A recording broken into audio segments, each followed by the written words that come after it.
Well, my name is John Maceri, and I'm the Executive Director of OPCC. Do you mind if I sit? I'm more comfortable doing this. Is that okay? And my colleague, Donna Miller, who's really the brains behind the operation, she just brings me along to carry stuff. But seriously, we're really happy to be here today and tell you a little bit about OPCC and the work that we're doing. And then Sarah asked me to talk a little bit about kind of homelessness generally and what's going on in the city of Santa Monica. I assume you've been here long enough. If you walk around in the downtown area, you don't have to go very far to be very aware that we have a lot of people living on the streets here in Santa Monica. And I know we get asked as a service provider, you know, why are people homeless? What's the city doing about that? So hopefully I can answer some of your questions. And then at the end, I'd like to talk about volunteer opportunities that we have available at our organization and ways that you might be able to get involved. So just for your own information on the back, there's a lot of information here. We have volunteer opportunities. There's one of our newsletters. And then a real quick fact sheet about OPCC. And then this little card actually has a client, a really heartwarming, true client story on it as well. So please feel free to take that information on your way out.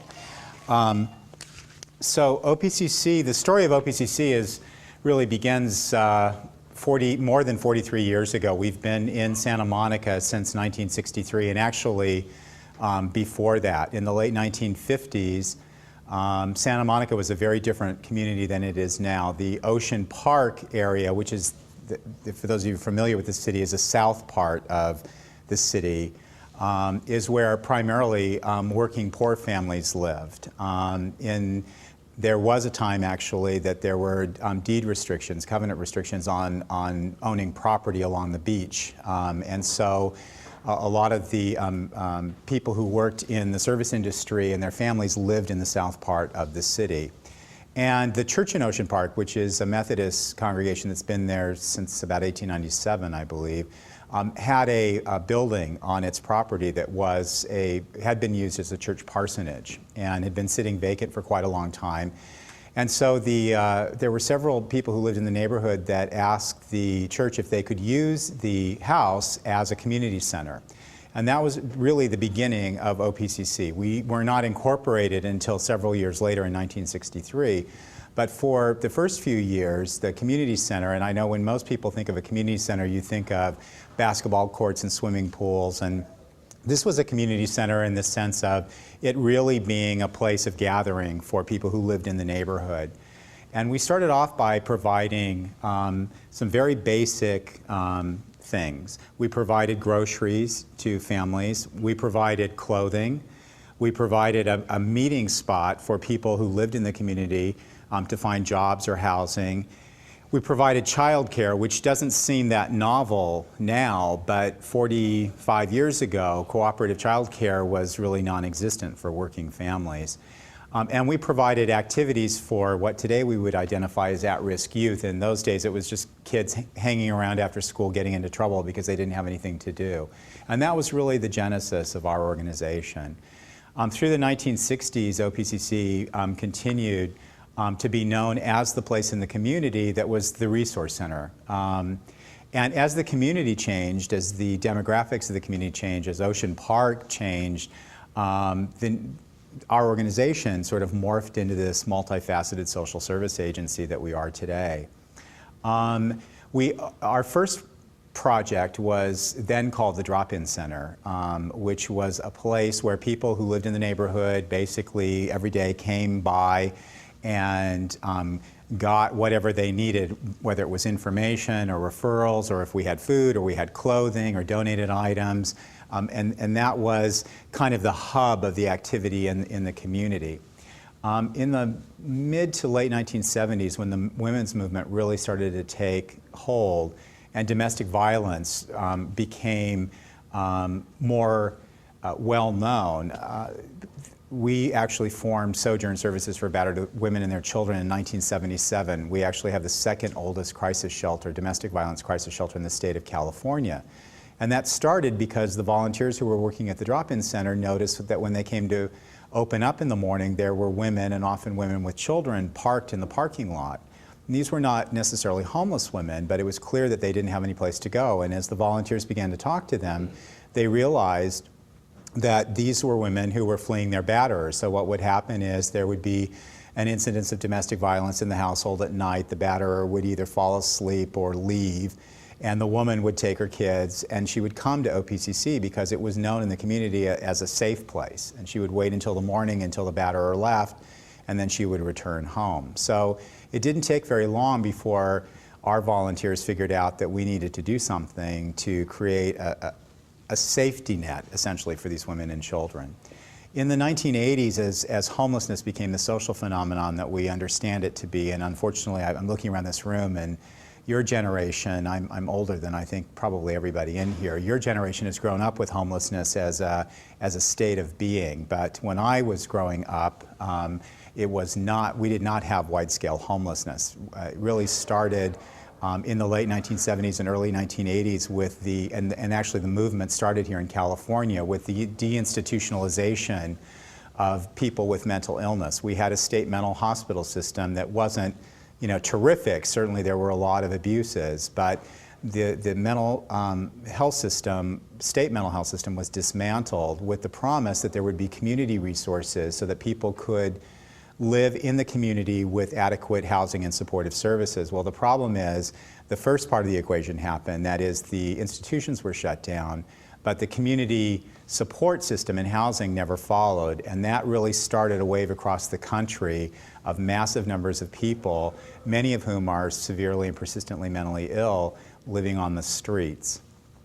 So over the years, in the last 43 years, OPCC has broadened our scope of services, and today we serve about 8,400 unduplicated individuals every year throughout our programs. We serve low-income and homeless youth, adults, and families, battered women and their children, and people living with mental illness, particularly homeless mentally ill women. And we do that through a variety of different projects, and I'll kind of quickly walk through those for you. We have our Access Center, which used to be called the Drop-In Center, which is really the point of entry into the service system here. And every day we see about 300 people who come in every permutation of humanity. We see people who are newly homeless, we see families, we see individuals, we see single parents with children, we see folks who have been on the streets for a short period of time, folks who have been on the streets for a long period of time, people who are facing eviction, and kind of everybody in between. So we just see a wide variety of folks. And we haven't moved very far from our sort of core values. OPCC operates on the first tenet of social work, which is you meet people where they're at, you begin there, and help people and support people in making the choices they need to change their lives. So that might be something as simple as somebody needs something to eat or needs a shower or a clean pair of jeans or a set of clothing. They might need bus tokens for transportation. They might need assistance in getting to see a doctor for medical care. They might need mental health treatment or substance abuse treatment. They might need help finding a job. Really kind of whatever someone needs is what we do at the Access Center. We have our own mental health center because so many of the people we serve, over 73% of the people that we work with are people who are living with mental illness. We have our own therapist on staff, so we have a counseling center that's available to the clients in all the OPCC programs, as well as we see people living in the community who are not part of our programs who come in for counseling, particularly because we have a specialty in family violence. We see a lot of victims of domestic violence or victims of violent crime who come to us who have experienced trauma because we have an expertise in that area. So we have our own therapists, and we also have about 12 interns in training. These are people who are getting their license and need to get their clinical hours. We have a program for homeless mentally ill women called Daybreak, which has a drop-in center, a day center, and it's a program specifically focused on the needs of women. Again, one of the things that's kind of unique about OPCC is that over the years, because we're so close to the work, our staff and volunteers are very good at assessing the changes in the needs of the people that we're serving. And several years ago at the Access Center, there were a group of volunteers and staff members who noticed that there were a lot of women who were coming to the Access Center, but they wouldn't actually come inside. They would stay outside. And as we began to talk with these women, we found out pretty quickly that these were women who were, most of them were mentally ill. All of them had been physically or sexually assaulted by men and were very mistrustful of coming into an environment where there were predominantly men, in some cases some of the same men that they had to deal with on the streets. So we started this program where the women had their own space that's staffed by women, both women staff members and volunteers, where they can feel safe. And that was the beginning of Daybreak, and now Daybreak has sort of evolved into its own continuum. We have a day center, we have a transitional housing program, we have permanent supportive housing, and we have an aftercare program. Sojourn, our services for domestic violence, battered women and their children, operates a crisis shelter, a second stage shelter. We have a very extensive community outreach and education program. We're very interested in not just treating the symptoms, but trying to intervene early on, and that's true in our work with homelessness as well, as to try to stop homelessness. So we work on the prevention side as well as actually working with people who are actually homeless or trying to intervene before a situation escalates into a battery.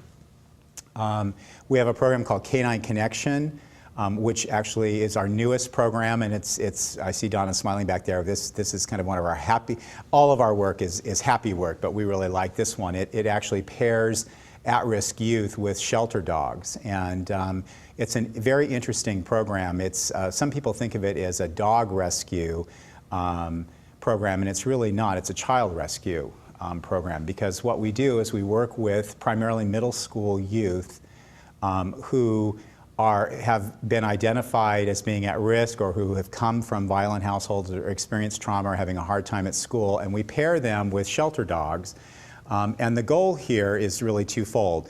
The dogs are really a modality to reach the kids. So what the kids do is they work with these dogs over an intensive 3-week period and prepare the dogs for adoption. And through that process, they learn nonviolent conflict resolution, they learn goal setting, they learn how to care for something other than themselves. And it's actually a fascinating process. This project's been going a little over a year, and the very first program we did, we pair 8 kids with 8 dogs. And the first day of the program, I went to the site. They were working in a continuation school, and there were 8 out-of-control kids paired with 8 out-of-control dogs. And I thought, this is a recipe for disaster. What have we done? These dogs are going to bite these kids. It's going to be a mess. 3 weeks later at the graduation, so it's every day for 3 weeks. It's 3 hours a day, part classroom work with the kids and part field work with the dogs. At the end of the 3 weeks, it was an amazing transformation. I mean, you can't believe what happens in terms of the change in behavior and attitude in just that 3-week period. So we're actually very excited about that project and are looking to grow that. We have Turning Point, our transitional housing program, which is a 55-bed facility here in Santa Monica that serves formerly homeless adult men and women, and Safe Haven, which is a fairly new program for us. We'll be expanding our bed capacity this year from 10 to 25 beds that works with homeless people with mental illness and addiction, substance addiction, or often referred to as co-occurring disorders. So that's sort of the technical rundown of OPCC, and before everybody goes to sleep, because I know it's after lunch, I want to talk a little bit about why are people homeless, what are we doing about it, what's the city doing about it. You probably heard terms like Continuum of Care, Housing First, or these kinds of things. So I want to talk a little bit about that, and then I want to open it up for any questions that you have. Why are people homeless? Well, there are lots of reasons why people are homeless. Not surprisingly, and those of you that are fortunate enough to live in Santa Monica know that the cost of housing here is incredibly high. The cost of housing in Los Angeles is incredibly high. So we have a real problem with affordable housing generally, even for people who are working. So imagine if you're living on the streets, and general relief, which is welfare, is about $221 a month. If you're lucky enough to get Social Security income, you might get maybe $752 a month. So imagine trying to live on, pay your rent, pay your bills, buy food, forget paying for a car, because most of the people that we work with can't even imagine having a car. So it's incredibly difficult for people just in this housing market. So certainly the lack of affordable housing. As I said, about 73% of the people we work with have severe and persistent mental illness. That's a huge factor in people who are homeless. And if you go out and about in Santa Monica, you'll see many people probably who fit a lot of the stereotypes that many of us have about homeless people. They're disheveled, they may be talking to themselves, they may not have bathed for a long time, they might be pushing a shopping cart or have a lot of their belongings or hoarding stuff. This is sort of the image that we have of most homeless people. What I can tell you is that for every one of those people, there are about 10 people who are invisibly homeless, who come to our facilities every day, who take a shower. We have storage facilities where they can, if they're looking for a job or in some cases going to work, and yeah, there are lots of homeless people that actually do work. They'll put their duffel bag or their suitcase on wheels in the storage locker, will come at 6 o'clock in the morning, take a shower, store their stuff, go to their job, come back in the evening, get their stuff while they're waiting to get into some kind of a housing arrangement. So for every one person that you see on the street who sort of fits your stereotype of homelessness, there are about 10 people behind that person who are going on about their business, and you would never know that they were homeless. Many cases as I said, going to work or going to school, looking for a job, involved in some kind of employment training.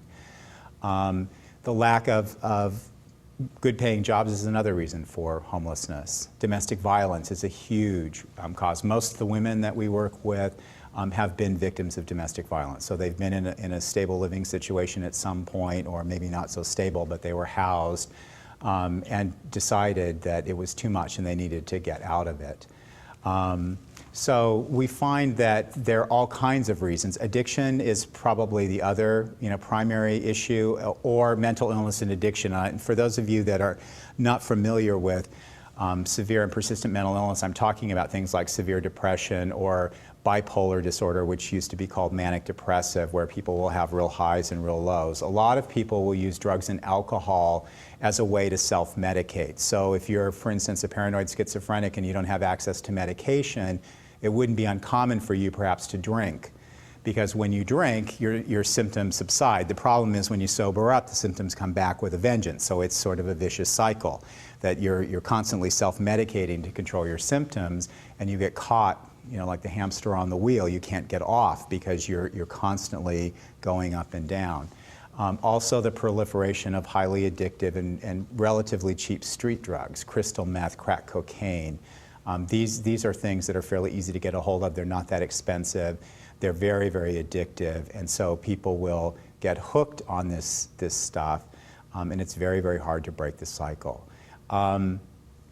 And then finally, economic reasons. I mean, we see a fair amount of families coming to our Access Center where through divorce, through death, it's not uncommon to have a primary breadwinner who dies, and then the woman is left in a situation where maybe she hasn't worked for a long time, or there are children to take care of, and there's no income in the family. So they're housed, they're living right on the edge, they're not able to pay their rent, and pretty soon they're evicted and find themselves on the street. So I don't want to leave you with the impression that every homeless person on the street is mentally ill and drug addicted, and that sounds an awful lot like victim blaming.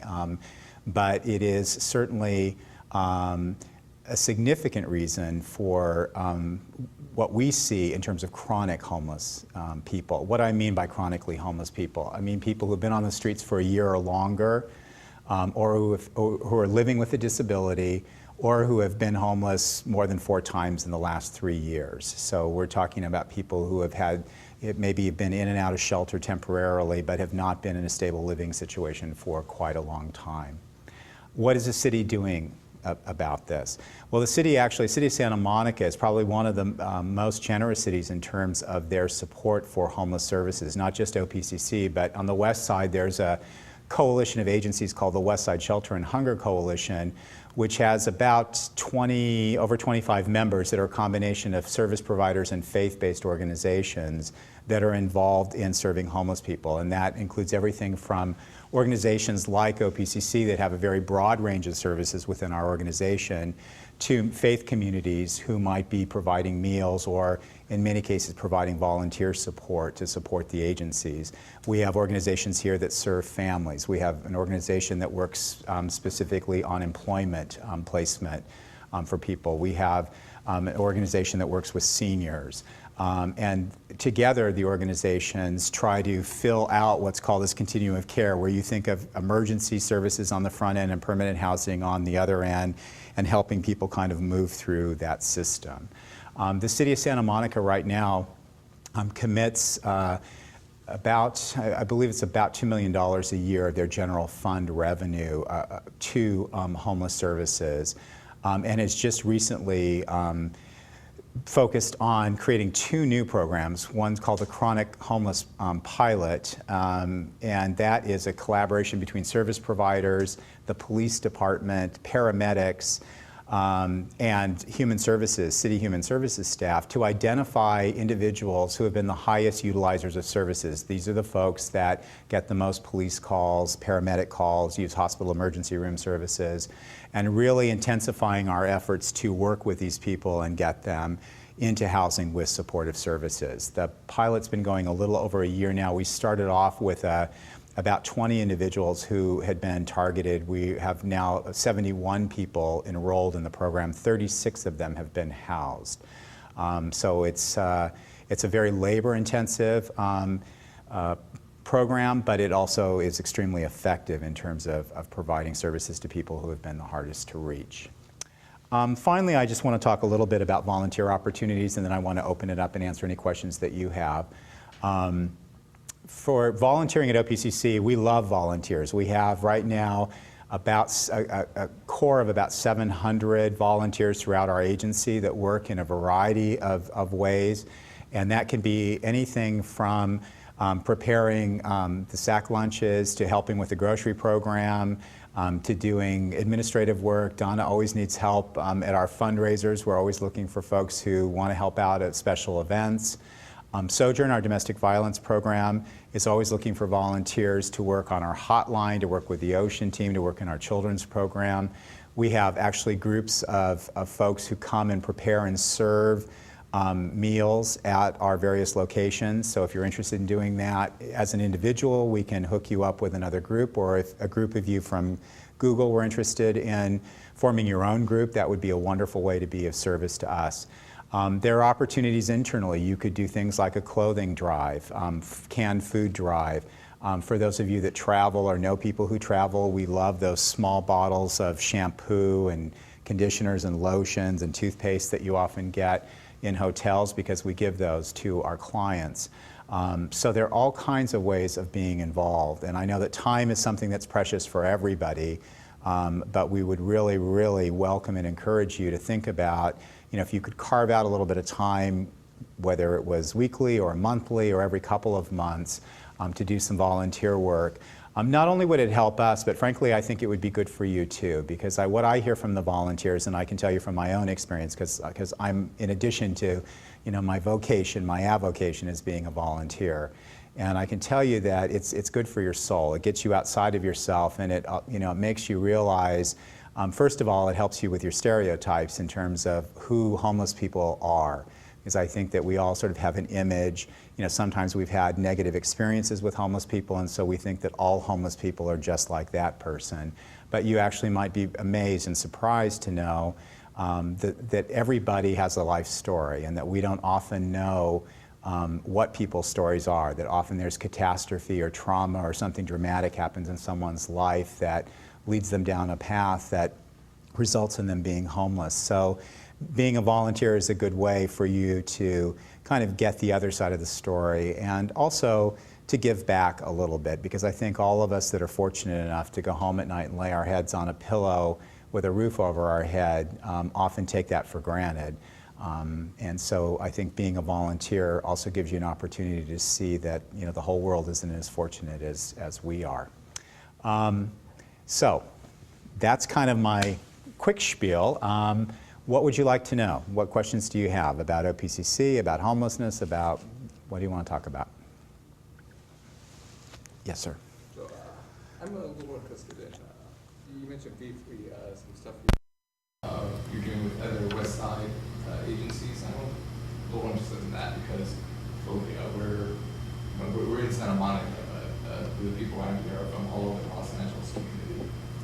The homeless individuals from all over Los Angeles. Oh, and people office. Oh, people in the office. So you're interested in what other agencies are around, you mean? Is that the question? Yeah, and how you work with them and work together. Oh, well, the agencies work very well together, actually. And I'll just give you a sampling of some of the agencies. From Monica, there's OPCC. Right over the border in Venice is St. Joseph Center. Just up the street here, we have Upward Bound House, which is at 11th and Washington, which is a program. They have two programs, one a senior housing program and one a program for homeless families. There's Chrysalis, which is the employment agency that I talked about. They have a Santa Monica office, and also they're based downtown. There's New Directions, which is based at the West LA VA campus, and they serve homeless veterans, both men and women. We have the Claire Foundation, which is also based here in Santa Monica, which is a substance abuse treatment provider. We have the Westside Food Bank, which works actually with all the agencies, provides food to support all the agencies' programs. We have Step Up on Second, which is right down here downtown. They have permanent housing, as well as some of you may have been in the little Fresh Start Market. They have a catering business that employs their clients, and they also have a little like a mini market, and they're building some new housing right down on 5th Street, I believe 46 units as well. So that's just sort of a sampling of some of the agencies that are around. Then in addition to that, as I mentioned, we have several of the faith-based organizations, which are for the most part not providing direct services, but are providing groups of volunteers. For instance, in our programs, we have several faith-based groups that come in on the weekends and prepare and serve the evening meals at Turning Point, at San Michelle, at Daybreaks. We have folks who will do that, and many of them are affiliated with faith-based organizations. Does that answer your question? Kind of give you a better idea? So there are lots of volunteer opportunities. So if you live outside Santa Monica, certainly in the San Fernando Valley, there's LA Family Housing. I mean, they're great organizations all over LA County. So if you live in the South Bay or Long Beach or wherever, San Gabriel Valley, there are plenty of opportunities to be involved. Yes? I just wanted to ask, I know there's homelessness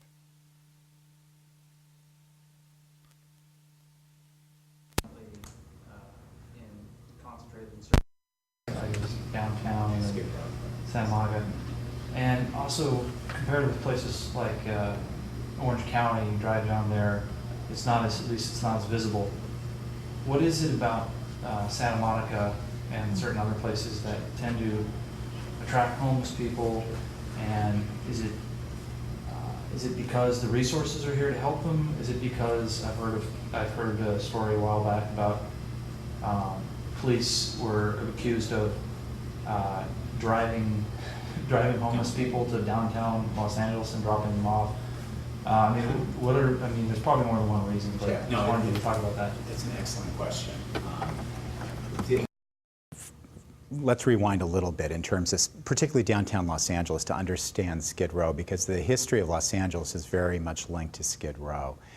If you go to other urban areas, you'll see homeless people, and generally there's homelessness in the urban cores of the cities, New York, Chicago, San Francisco, and that's usually where you find what are called single-room occupancy, SRO hotels.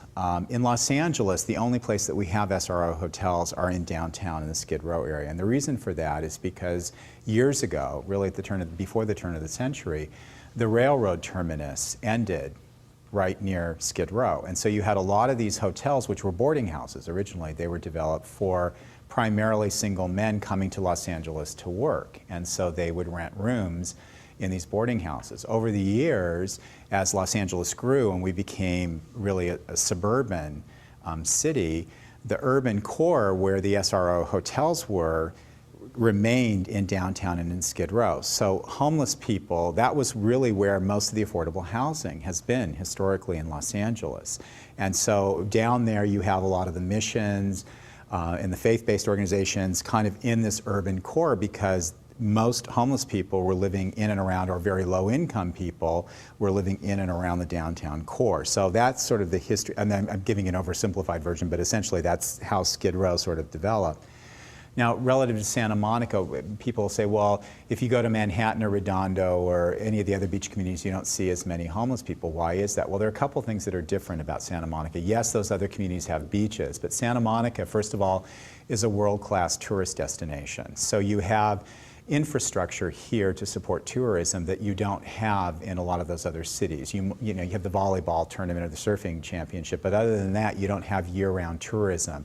There are a lot of European tourists that come here, a lot of Japanese tourists that come here. So we have the promenade, we have beachfront hotels, we've developed the pier, and so we have infrastructure here that you don't have necessarily in other beach communities. So that's part of it.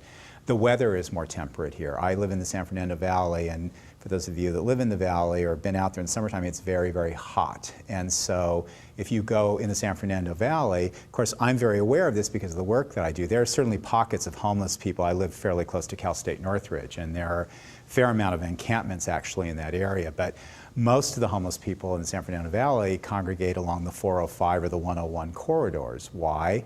Well, if people are going to panhandle, where are they asking for money? They're generally asking for money off the freeway off-ramp when you're making a left-hand turn, right? Well, here you don't have to do that because you can go down along the promenade because we have a very bustling tourist trade and a lot of street traffic all the time. So we have a tourist industry that has nothing to do with homeless people but makes it easier for people who are living on the streets to survive. So that's a factor. The fact is we do have services in Santa Monica that we don't have other places. And as a service provider, one of the things we hear all the time is, well, if you would just go away, it's like the Pied Piper syndrome. If you'd go away, all the homeless people would kind of follow you out of town. Well, certainly some of the homeless people would follow us out of town, but the vast majority of them wouldn't because, and we know this from our own studies that we've done, is particularly women and families will stay here because it's safer to be on the streets here than it is in downtown Los Angeles, a very scary and dangerous place. So a lot of the women particularly will come here and stay here because this is a city that's the weather is reasonably temperate. It's easy to get around on foot. We have a very good and inexpensive public transportation system. A lot of our female clients actually will ride the big blue bus at night until the route ends. They'll actually sleep on the bus because they feel safe there. So you don't have that in other parts, of the county. So that's certainly, a factor. And beyond that, the other thing that we have on the west side that you don't have in other places is we have a very large VA complex in West Los Angeles. So you have a fair number of homeless veterans who go to the VA for services or for healthcare services, and so they will come and stay in or around Santa Monica or on the west side because the campus is there. So it's sort of the flip side of their services available there. What we've seen happening in the last 2 years with the redevelopment of downtown Los Angeles is the loft conversions a lot of those SRO hotels are being converted to market rate housing. So I started off by saying that one of the reasons that we have such problem with homelessness is that affordable housing is drying up, and as more and more of that housing stock is converted, it's going to be harder and harder for people to find places where they can afford to live. So we're not really solving anything, we're just kind of pushing it out. And so if you go now to areas of South Los Angeles, San Gabriel Valley, as I said, the San Fernando Valley, it's becoming more dispersed in terms of the county because people are getting pushed out of the downtown area. And a natural place to gravitate is to Santa Monica. The other thing too that is important and unique about Santa Monica that you don't have in the other beach communities, if you look at the MTA, the master transportation grid for the MTA, the bus system, we have 4 main east-west bus routes that literally end at the beach and go to downtown. You have Wilshire, Santa Monica, Olympic, and Pico. You can get on a bus and ride literally from the beach to downtown Los Angeles. That's not true in any other beach community. There's not direct access to downtown. So that also, in terms of transportation patterns, makes it easier for people to kind of get back and forth. So all of those, for all of those reasons. Yes? You mentioned those things that somehow in my brain I was thinking that downtown and Skid Row seems so much more dangerous than Santa Monica, and yet they both have these chronic homeless problems. Why is that? Why is downtown, are there some reasons that downtown is more dangerous than Santa Monica? And also, as we are sort of new to the neighborhood here, we've noticed obviously lots of homeless folks that we come in contact with when we're walking to our cars at night in remote parking situations. And just would love to understand your, if you have any statistics or any information on you know, how safe it is or not safe it is, or what the. Well, to answer the first part of the question, why is downtown more dangerous than Santa Monica? A couple of reasons. A lot of people concentrated in a very small area, and if you've been to downtown recently, Skid Row is becoming more and more and more compressed. For a long time, there was sort of this attitude of containment, and it was contained within about, at one time, probably about a 30-block radius, and that's down to about 10 square blocks now. So you're just compressing people more and more. That's one issue. The second issue is that a lot of the criminal activity that happens occasionally happens between homeless people, but it's often drug dealers or people who are not homeless who prey on homeless people, because the trade of the street often is drug dealing. That's how people, in some cases, survive, but there's a lot of predatory behavior for people who, as I said, are not homeless. Drug dealers will come and sell crack or crystal meth or a combination of all that stuff to homeless people, and so that creates this, you know, sort of perpetual cycle of criminal activity. So you have a lot of people living in a dense area. You have a lot of people who are already addicted, who are living with severe and persistent mental illness. Then you put on top of that this, you know, illegal drug activity, and it's really just kind of a breeding ground for problems. So we don't have that in Santa Monica. Yes, there are pockets. I'm not saying that there's no criminal activity that goes on with homeless people here. There's no drug dealing. Certainly there is. But the police department here is much more focused on enforcement, not punishing people. It's not illegal to, you know, to be homeless or not to have a place to live. So if you're, you know, sitting or walking or standing with your belongings and you're not panhandling, you're not sleeping at a doorway, you're not bothering anybody, you know, the police are not going to arrest you because it's not a crime, you know, not to have a place to live. But in Santa Monica, the police are much more active, and actually we have been involved in helping them near our access center, because we have so many people every day coming into a very small space that we have found that some of the outside influences that I described, who are not even people who live in Santa Monica but come from downtown or come from other areas, you know, will come to engage in criminal activity, and we don't want that. It's not good for our clients, it's not good for the community, it's not good for us. So here we have a police force that's much more involved in stopping that kind of activity before it becomes out of control. So that's a major difference. In terms of violent crimes, homeless people are no more apt to be violent than the general population. I think what's often scary to people is when you see someone who is clearly, you know, doesn't have all their faculties, who may be talking to themselves. There's a perception of feeling threatened. And I'm not talking about somebody getting up in your face and actually being threatening, and that does happen occasionally. But by and large, as a percentage of the population, there's no more violent activity created or perpetrated by homeless people than there is in the general population. In fact, you know, probably less. And most criminal activity that occurs among homeless people is either individual homeless people one-on-one, or, as I said, drug dealers or other folks kind of coming in and preying on homeless folks. So, yes. So, about Santa Monica, that makes a lot of sense, tourism and all the buses and everything. I understand now why Santa Monica is, if you're homeless, it's a great place, maybe one of the best places to be homeless. What I don't really understand is how you overcome the challenges of finding affordable housing and jobs for the people without you know, having them move to places that are more affordable. How do they, or maybe some of that happens? I don't know. Well, yeah, we can't. The fact is, the vast majority of the people that we serve don't end up living in Santa Monica, because it's just, and it's getting difficult to find affordable housing anywhere in Los Angeles County. So one of the first things when we begin to work with somebody, one of the first things that we put out there right up front is the likelihood of you living in Santa Monica or anywhere on the west side is not very likely, given the high housing costs and just the lack of housing generally. Jobs are a little easier, but there are more low-paying jobs. So even though somebody can go to work, they're not going to be able to sustain themselves for over a long period of time, just because of the high cost of living, not just housing generally. So, but in some ways, it's it's kind of counterproductive to what we're trying to do, which is to stabilize people and build a support system and build a sense of community. Because when people put down roots, and I think most of you would experience this as well, you know, you want to be near either where you work, where your family, where your friends, where your recreational or social activities are, where you worship, if you participate in those activities. So in some ways, we are kind of encouraging people to build a life. In another way, we're saying to them from the beginning, don't put down roots that are too deep here, because the reality is you're probably not going to be able to afford to stay here.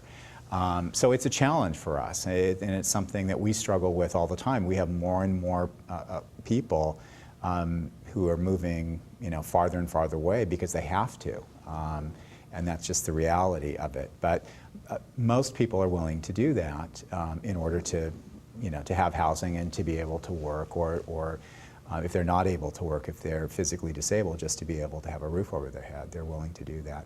Some people are not. Some people are very stubborn about it. They like it here and want to stay here, and that presents its own challenges. Some people given the choice of affordable housing somewhere in East Los Angeles, or I don't know where, versus staying homeless here, would choose to stay homeless here? Some people will. It's a very, very small percentage.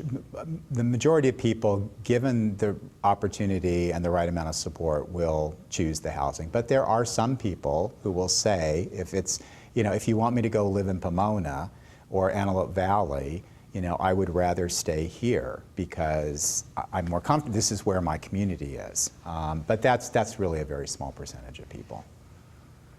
Yes, sir. You mentioned mental illness a pretty important component to homelessness.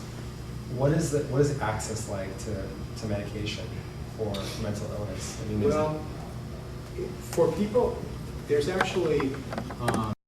Say that anything is easy, but the Department of Mental Health has the Edelman Westside Mental Health Center, which is over at Pico and Sepulveda, or Olympic and Sepulveda, I'm sorry.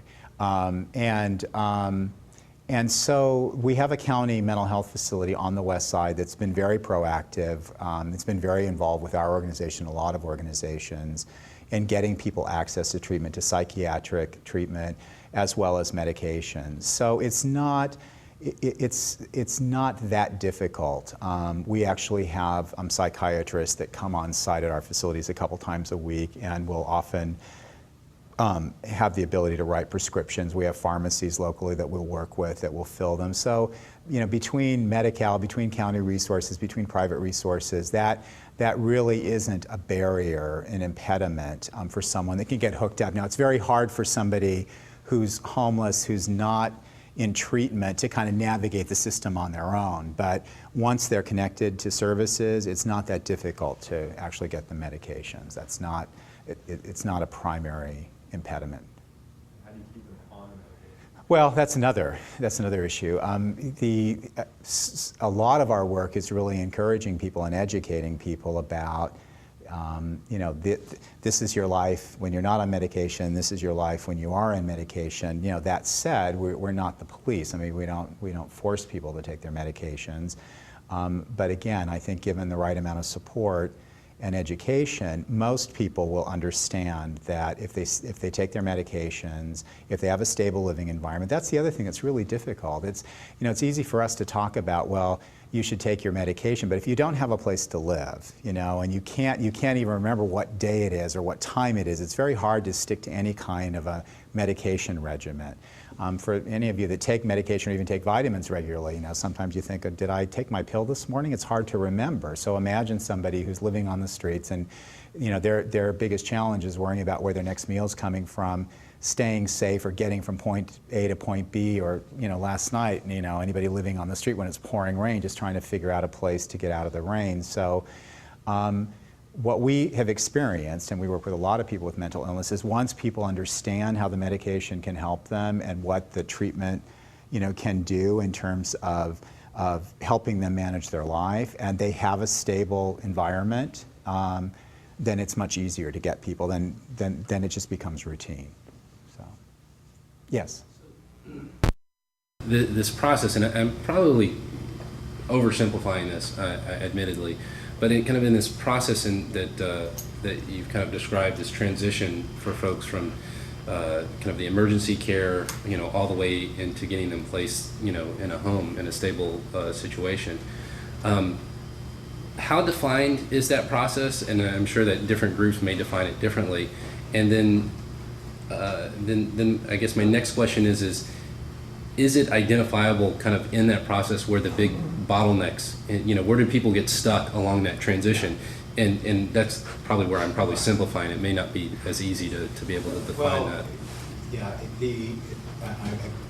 there are a couple ways to answer that question. I would say the continuum is very fluid for us because we recognize that people come in at different points and at different levels of functioning with different levels of need.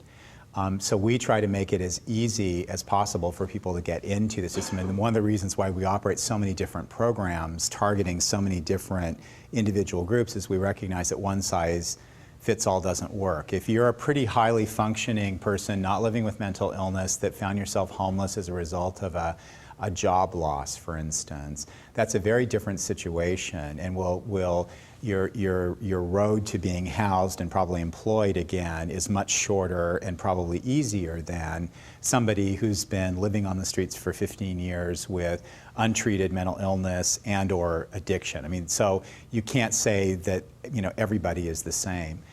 In terms of the continuum of care, I really described it as sort of a very linear process. I think the downside of the continuum is that it doesn't work well for people who can't move through a system in a pretty linear fashion because it presupposes that you have emergency housing, people kind of get in off the streets, have a place temporarily to be stabilized, move to transitional housing, and that's where the bulk of the work begins. People save money, look for a job, really kind of get their life together, and then on to permanent housing where they're able to function and live independently. So for people who are able to kind of do that, it works really well. The problem is that there isn't enough capacity in the system at any level. So on any, we see 300 people a day coming through our access center. On a good day, there might be 25 beds available for people. So if you're the 26th person, today, you're out of luck until a bed opens up. So there's a huge systems, and that's not our fault. I mean, it's just that there just aren't enough beds for people. We have 2,000 homeless people on the streets of Santa Monica. We have, the bed capacity in this city, is less than 400. So, that's not a really great ratio on any given night. So that's just a systemic problem. The other thing is there are, sometimes because of program requirements, people are not able to meet the program requirements.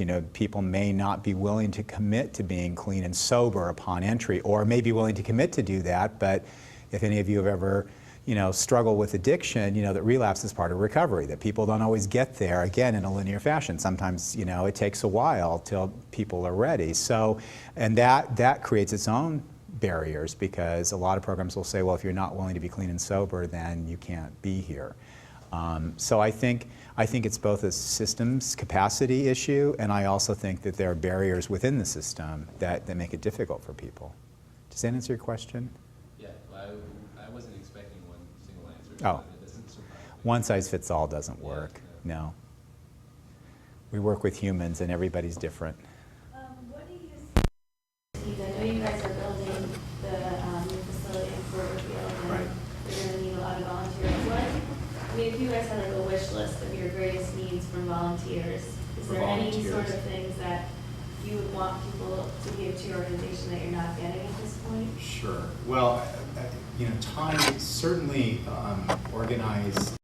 Individuals or groups organized around preparing and serving food and meals is a huge need that we have in our organization now. SAMOSHEL, which is an acronym for Santa Monica Shelter, is one of our programs. It's a 110-bed facility down on Olympic and 5th. We're in desperate need of volunteers to come in, and we have a kitchen there, but we need the volunteers, and what we ask the groups to do is to actually bring the food in and prepare it. We have the kitchen there. We'll set up and we'll even do the dishes, but we really need help in that particular area. The other thing too is volunteers who might be able to teach any kind of classes. I talked about Daybreak, which is our program for women. They have a program called Women in New Directions, which is a arts and crafts business that the women actually created and run as a micro enterprise. So we're always looking for volunteer instructors. So if you have any artistic ability, that's helpful. I'm in a room full of techies, so technology is always, we're limping into the 19th century. So, people who are available to teach basic computer skills is always very helpful, because we, have a lot of people who are not that familiar with technology. You have to be fairly patient, because these are not advanced, folks who are going to be advanced in computer literacy. But if you had an inclination to do that, that would be very helpful for us.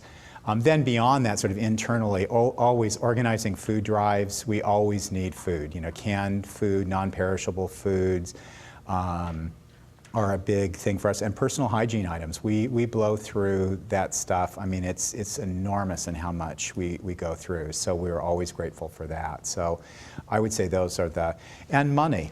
I mean, that's the other thing. If people are so inclined, that's something that we can always use as well to run our program. So, other questions? No? You said, thank God he's going to stop talking, huh? Okay, well, if you have any other questions, Donna and I are here, and we're more than happy to talk to you. And I really do, first of all, welcome you to Santa Monica. I know you've been here for a while, but it's nice to have you as neighbors. And I also hope that you'll use OPCC as a resource. One thing that you should know is that we do have 2 outreach teams, mobile outreach teams, that work out of our Access Center. So if you would ever encounter a homeless person who needed help, you can call us. And we're not the police. We don't go out and arrest people. But we have very skilled, the other thing that's important for you to know is about 1/3 of our staff at OPCC are people who have been formerly homeless, who are living with mental illness, or who are in recovery, or some combination thereof. So we have a lot of our staff members who are not only sympathetic, but tremendously empathetic, because they've been there. They know what it's like. As one of our staff members said last week, he said, when you're laying in the gutter and looking up in the curb, it looks awfully high sometimes. So. But I hope that you will use us as a community resource, that we do have the ability to come out and talk to people and encourage them to come in for services. So we're here as a resource for you as well. So thank you very much for having us.